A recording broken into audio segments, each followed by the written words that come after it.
નમસ્કાર મિત્રો, ગયા વિડીયોમાં પાઠ 9 1857ના સ્વાતંત્ર્ય સંગ્રામના ઉદ્ભવના કારણો આપણે જોયા હતા.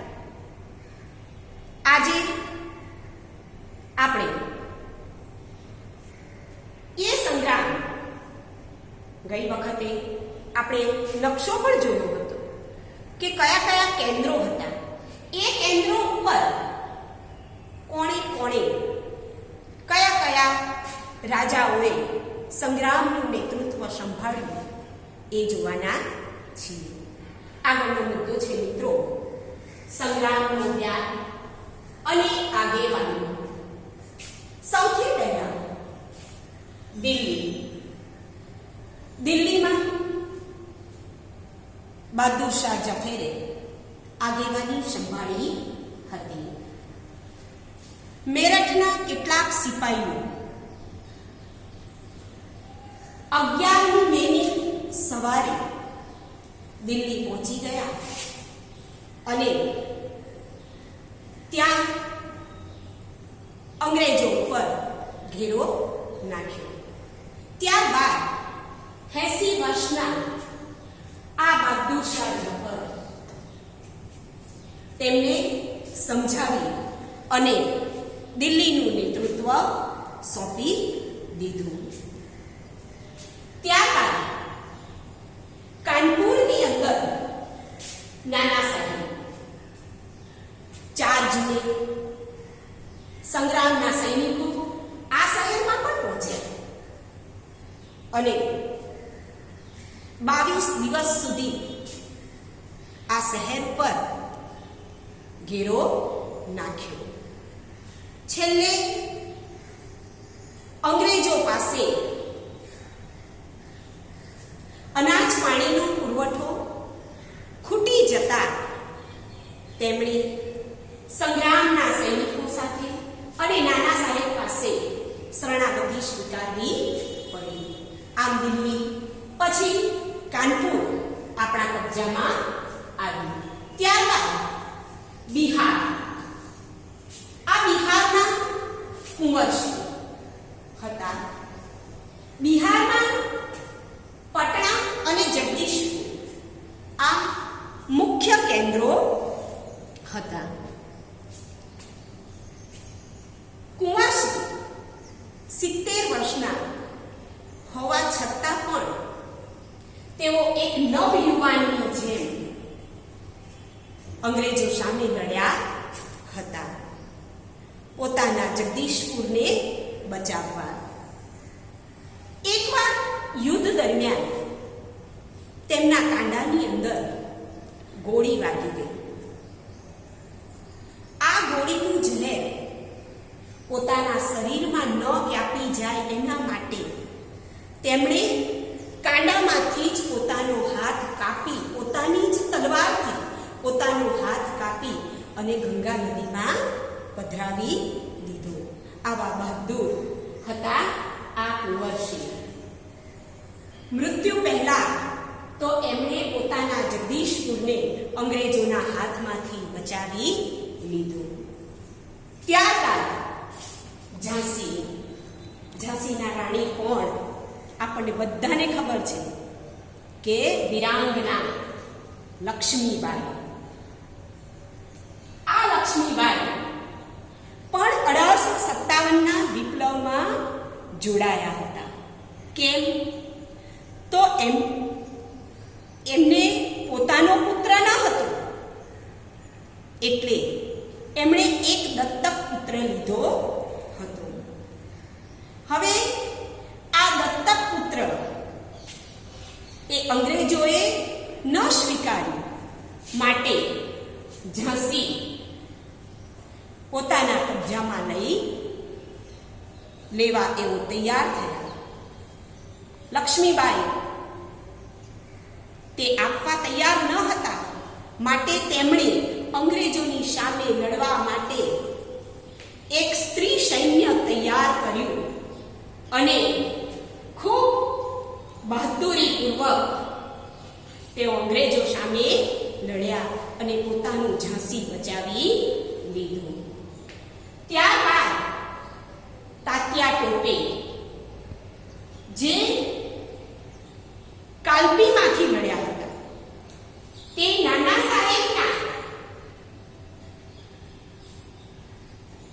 હસ્તક એટલે કે નાના સાહેબના હાથ નીચે એમના સૈન્યના સેનાપતિ તરીકે કામ કરતા હતા. તે ખૂબ બહાદુર અને શક્તિશાળી હતા. ખૂબ કુનેહપૂર્વક યુદ્ધો લડતા અને વિજયો પણ પ્રાપ્ત કરતા હતા. આ કાલબી પણ એમણે અંગ્રેજોના હાથમાંથી બચાવી લીધું. આમ એક એક જે શહેરો, રાજ્યો કે જિલ્લાઓ હતા, પોતાના પ્રદેશોને દરેકે પોતપોતાની રીતે બચાવી લીધા. આ ઉપરાંત ઉત્તર ભારતમાં બરેલી, બનારસ, આગ્રા, આઝમગઢ, ગોરખપુરમાં પણ સંગ્રામ થયો. તેઓ પણ અંગ્રેજો સામે આ બધા શહેરના લોકો પોતપોતાની રીતે લડ્યા. આ ઉપરાંત રાજપૂતાનામાં અજમેર, નશીરાબાદ, આબુ, જ્યારે મધ્ય ભારતમાં ગ્વાલિયર, મંદસોર, ઇન્દોર, ધાર, દક્ષિણ ભારતમાં સતારા, કોલ્હાપુર, સાવંતવાડી, નાગપુર, ધારવાડ, આ બધા સ્થળોએ ત્યાંના સ્થાનિક લોકોએ પોતપોતાની રીતે અંગ્રેજો સામે સંગ્રામની શરૂઆત કરી દીધી અને પોતપોતાના શહેરો, પ્રદેશોને બચાવી લીધા. હવે જ્યારે આપણે આ વાત કરીએ કે ભારતના ખૂણે ખૂણાની અંદર સંગ્રામ વ્યાપ્યો, તો આપણું ગુજરાત એ કેમ બાકી રહે મિત્રો? 1857 નો એ સંગ્રામની અસર ગુજરાતમાં પણ જોવા મળી. ગુજરાતમાં અમદાવાદની 7મી લશ્કરી ટુકડીએ જૂન મહિનાની અંદર અંગ્રેજો સામે સંગ્રામ ખેલ્યો, પરંતુ અંગ્રેજોએ તેને દબાવી દીધો. ત્યારબાદ પંચમહાલમાં દાહોદ, ઝાલોદ, ગોધરા વગેરે જગ્યાએ પણ સંગ્રામો ખેલાયા. સરકારી કચેરીઓ લોકોએ કબજે કરી લીધી. પંચમહાલના નાયકડા લોકો, એટલે મિત્રો જે આ આદિવાસી લોકો છે એમની અહીંયા વાત કરે છે, જે નાયકડા તરીકે ઓળખાય છે, એ લોકોએ તો અંગ્રેજોને જોરદાર હંફાવ્યા હતા. જ્યારે ખેડામાં આણંદના મુખી જે હતા ગરબડદાસ, તેમણે આ સાથે સાથે કોળી લોકો અને આ નાયકડા લોકો લગભગ 2000 નું ટોળું, પોતાની પ્રજાનું ટોળું એકત્રિત કરી અને અંગ્રેજો સામે લડ્યા. આ ઉપરાંત ખેડાના જીવાભાઈ, માલાજી જોશી, કૃષ્ણદાસ દવે વગેરેએ પણ આ સંગ્રામની આગેવાની લીધી હતી અને પોતપોતાની રીતે અંગ્રેજો સામે લડતા રહ્યા. જ્યારે થોડોક સમય ગયો ત્યારે આ ગરબડદાસ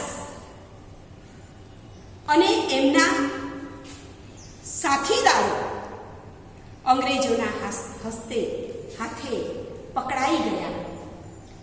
એમના જે સાથીદારો હતા એમને અંગ્રેજોએ તોપના ગોળે દીધા અને ગરબડદાસને અંદમાનની જેલમાં દેશ નિકાલની સજા ફટકારવામાં આવી. ત્યાં એવું કહેવાય છે કે ત્યાં તેમનું એ જેલમાં જ અવસાન થયું. ત્યારબાદ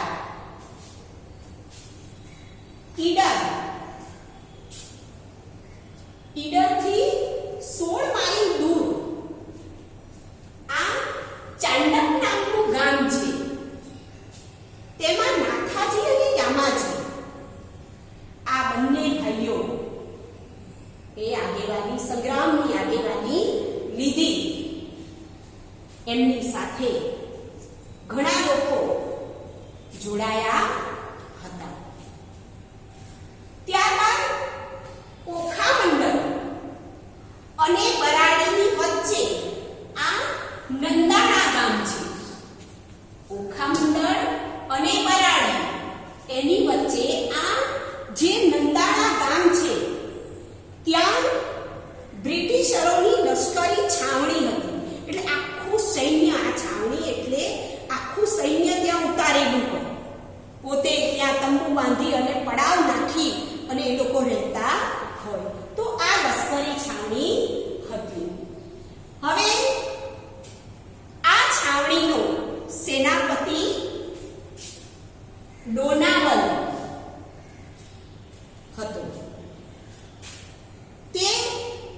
અધીરો બન્યો આપણી સામે લડવા માટે.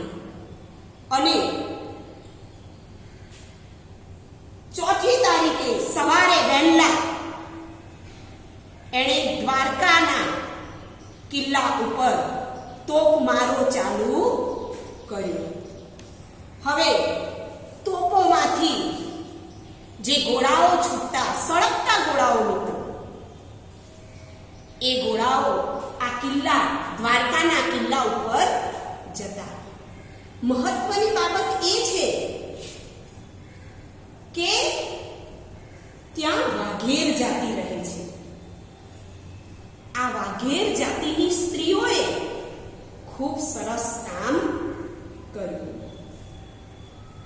કે એમણે તેમના માણસોને એમ કહ્યું કે તમે કિલ્લાની ઓથમાં રહી અને એ લોકોને જવાબ આપો, એમની સામે યુદ્ધ કરો.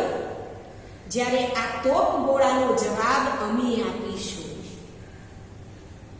હવે વિચારો કે સળગતા ગોળા સામે આવે છે. આ સ્ત્રીઓએ, આ વાઘેર સ્ત્રીઓએ શું કામ કર્યું હશે? તો એમણે પોતાના ઘરમાં રહેલા જે ગાદલા હતા રૂના સુવા માટેના, એ ગાદલા પાણીમાં પલાળી દીધા મિત્રો. અને પલાળેલા ગાદલા સામેથી આવતા જે તોપ ગોળા હતા એની ઓથમાં આમ આડા મૂકી દીધા. આ ખૂબ ખતરનાક કામ હતું, મુશ્કેલી ભર્યું કામ હતું. કદાચ કોઈ ગોળો જો ન બોલવાય વિના ગોદડામાં તો એ સ્ત્રી મૃત્યુ પામે. પરંતુ ડોનાલ્ડના તોપમાંથી છૂટેલા ગોળા એ ઘીના ગાદલાઓએ ઓલવી નાખ્યા. આ કોઈ સામાન્ય કામ ન હતું. ઝાંસીની રાણી લક્ષ્મીબાઈ જેવું જ આ સ્ત્રીઓએ કામ કર્યું હતું, જે ઇતિહાસમાં આપણે તેમને ભૂલી શકીએ તેમ નથી. એ પછી ઉત્તર ગુજરાતમાં ખેરાલુ, પાટણ, ભિલોડા, મુંડેટી વગેરે જગ્યાએ પણ સંગ્રામ થયા.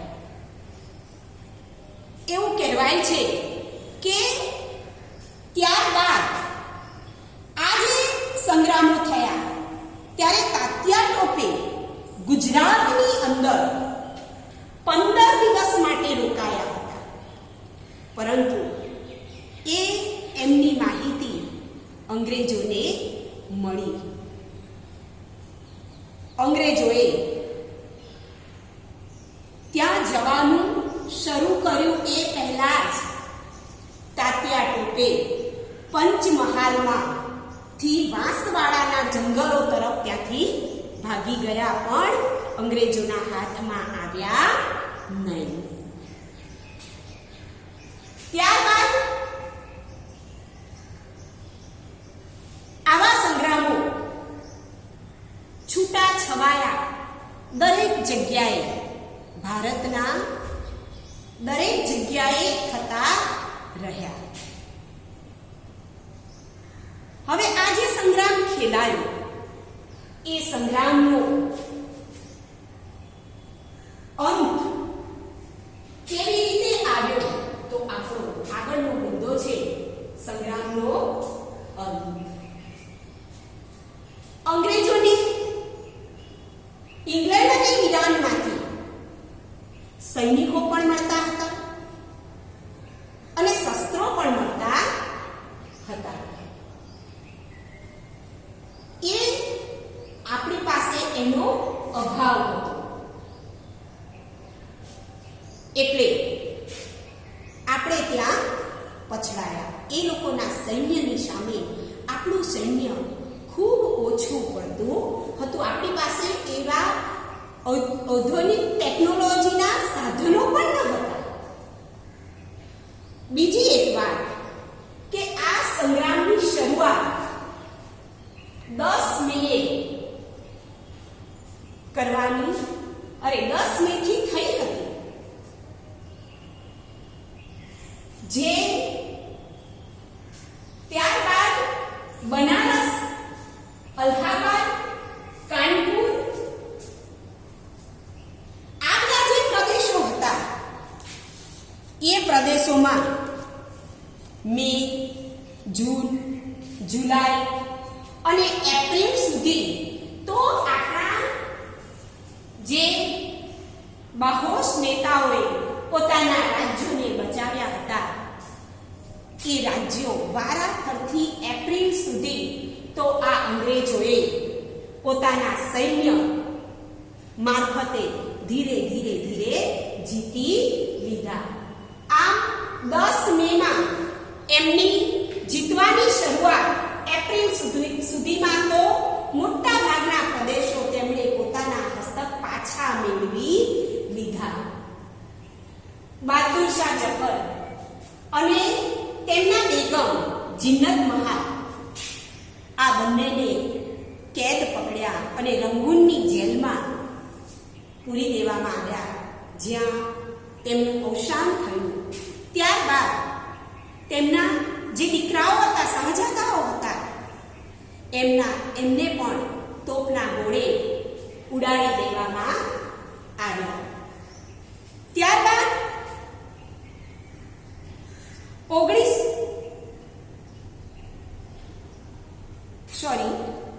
એપ્રિલ અને 1859 ની અંદર એવું કહેવાય છે કે તાત્યા ટોપેને ફાંસીની સજા ફટકારવામાં આવી.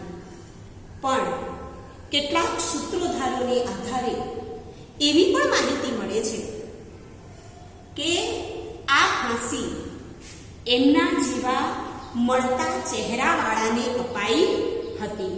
એ તો અંગ્રેજોના હાથમાંથી છટકી અને ભાગી ગયા હતા અને પોતાના અંતિમ દિવસો એમણે નવસારીમાં વિતાવ્યા હતા એવું માનવામાં આવે છે. હવે આમ સંગ્રામનો અંત આવ્યો, પણ આ અંત કેમ આવ્યો?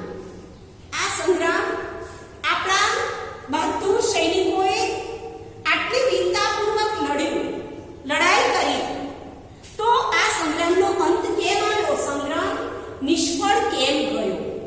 તો મિત્રો, એના પણ કેટલાક કારણો હતા. પહેલું કારણ હતું કે સંગ્રામના સંકલનનો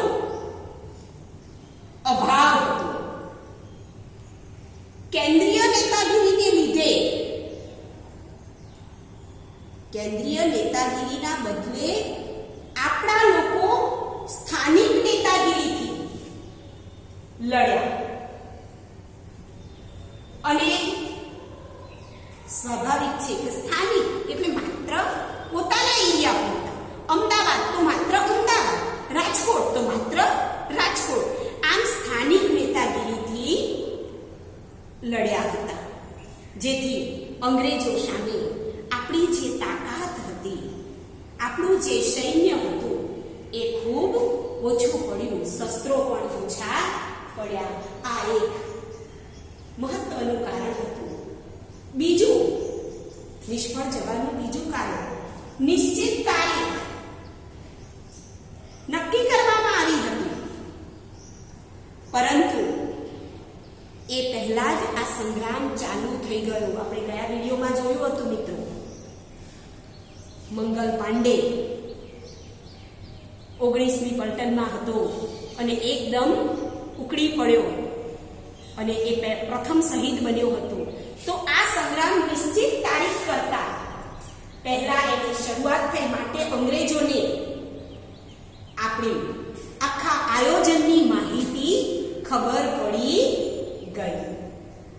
ત્રીજો મુદ્દો હતો કે આ સંગ્રામની અંદર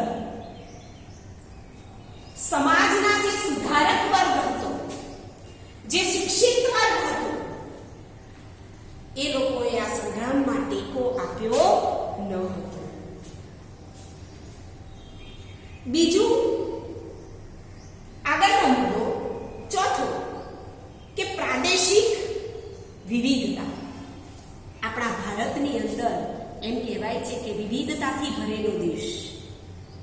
પણ એ વિવિધતા આ સંગ્રામ વખતે આપણને થોડીક મુશ્કેલીમાં મૂક્યા હતા કે આપણી ભાષા જુદી હતી, ખોરાક જુદા હતા, પહેરવેશ જુદા હતા, એટલે આપણી વિચારસરણી પણ એ સમયમાં જુદી હતી. રાષ્ટ્રની ભાવના ન હતી, માત્ર મારું શહેર, મારું ગામ, આ જ ભાવના હતી, રાષ્ટ્રીય ભાવના ન હતી. અને એ તકનો લાભ અંગ્રેજોએ લીધો. ત્યારબાદ પાછું શીખો અને ગુરખાઓ, આ બે જ્ઞાતિઓએ આપણા પક્ષે યુદ્ધ ન કરતા અંગ્રેજોના પક્ષે યુદ્ધ કર્યું હતું. ત્યારબાદ છઠ્ઠું કે સંગ્રામમાં લશ્કર, શસ્ત્રો અને સેનાપતિઓની સરખામણીમાં અંગ્રેજો પાસે આ બધી જ વસ્તુ ખૂબ ચડિયાતી હતી. અને મહત્વનો મુદ્દો કે સંગ્રામ જુદા જુદા એરિયાઓમાં જુદી જુદી રીતે થયો. ત્યારે આ બધા જે આપણા બહોશ નેતાઓ હતા એમણે માત્ર ને માત્ર પોતાના રાષ્ટ્રો પાછા મેળવવાના આશયથી અંગ્રેજો સામે યુદ્ધો કર્યા. ઝાંસી, લક્ષ્મીબાઈએ પોતાનું ઝાંસી બચાવ્યું, કુંવરસિંહે જગદીશપુર બચાવ્યું, નાના સાહેબે કાનપુર બચાવ્યું, તાત્યા ટોપે કાલપી બચાવ્યું. આમ દરેકે પોતપોતાના રાષ્ટ્રોને બચાવવાના આશયથી અંગ્રેજો સામે યુદ્ધો કર્યા. માટે આપણી જે રાષ્ટ્રની ભાવના નો અભાવ હતો, તેથી આ સંગ્રામ 1857 નો સ્વાતંત્ર્ય સંગ્રામ નિષ્ફળ ગયો. હા, સ્વાતંત્ર્ય સંગ્રામ નિષ્ફળ ગયો, પરંતુ એમાં આપણને કેટલાક પરિણામો મળ્યા અને એની અસર કેટલી આપણા દેશ ઉપર જોવા મળી. એ આ મુદ્દો છે મિત્રો, પરિણામો અને અસર. જેના લીધે આ જે સંગ્રામ નિષ્ફળ ગયો તેના લીધે આપણા દેશમાં યુગ પરિવર્તક પરિણામો પ્રાપ્ત થયા એમ કહીએ તો ખોટું નથી. પહેલું, આપણા દેશની અંદર કંપની શાસન હતું. એ કંપની શાસનનો અંત આવ્યો અને ઇંગ્લેન્ડથી સીધું બ્રિટિશ શાસન હેઠળ ભારત આવી ગયું. બીજું કે દેશી જે રાજ્યો હતા આપણા, એ દેશી રજવાડાઓમાં હવે અંગ્રેજો કોઈ આંતરિક બાબતમાં દખલગીરી કરશે નહીં. ભારત પ્રત્યેની એમની જે નીતિ હતી, એમના જે વિચારો હતા ભારત માટેના, એ વિચારોમાં એ લોકોએ ફેરફારો કરવા પડ્યા. આપણા માટે થોડી સહાનુભૂતિ બતાવવી પડી. એમને એમ લાગ્યું કે જો ભારતની અંદર શાસન કરવું હશે તો આપણે આપણા વિચારોને, આપણી નીતિઓને બદલવી પડશે. એટલે એ થયું. સાથે સાથે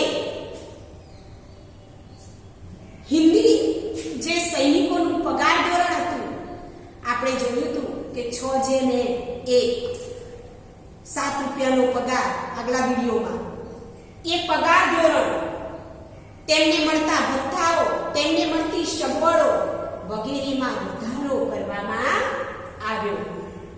અને મહત્વની અસર શું થઈ મિત્રો? જેના લીધે સંગ્રામનો અંત આવ્યો, સંગ્રામ નિષ્ફળ ગયો, એ રાષ્ટ્રવાદ આપણામાં, આપણા લોકોમાં, ભારતના દેશવાસીઓમાં એ રાષ્ટ્રવાદ જાગ્યો. આ સંગ્રામના લીધે રાષ્ટ્રવાદની ભાવના જન્મી અને ફરી અંગ્રેજો માટે એક બનવાની ભાવના હવે એમનામાં ઉત્પન્ન થઈ. મિત્રો, આ હતો ઈસવીસન 1857 નો સ્વાતંત્ર્ય સંગ્રામ. હવે તમે જે આ મુદ્દા શીખ્યા છો એ મુદ્દાને આધારે અહીંયા કેટલાક પ્રશ્નો મૂકેલા છે. એ પ્રશ્નો તમારે લખવાના છે.